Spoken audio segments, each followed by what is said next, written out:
Bandom padekoruoti sieną. Prašymą tokį gavome iš Lions klubo atstovų. Jie gavo pinigėlių dažam ir projektas toks buvo rašytas, kad turi gyvendinti vaikai. Tai kadangi gimnazijai labai gabūs vaikai mokosi, labai geri, labai darbštus, tai paprašė manęs, kad su vaikais tą sieną padekoruotumėm ir kad tas miestas būtų truputį ryškesnis, nebūtų toks nerustas kampelis miesto. Tai ėmėmės darbo. O kas čia per piešinys bus?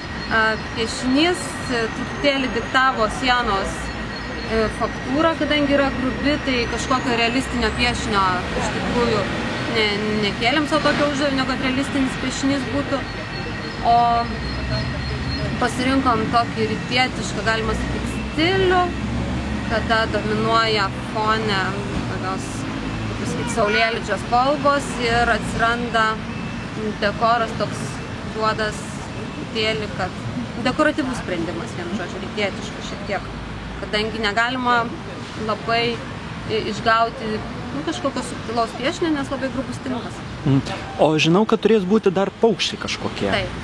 Tai paukščiai dėl to toks sprendimas, kadangi labai derinasi prie parkelio tokios tematikos ir smagu, kad kiekvienas vaikas galės individualų savo tą paukštį. Ne bendram piešinį, bet tiesiog individualiai kiekvieno atskiras paukštis bus kiekvieno vaiko atskiras.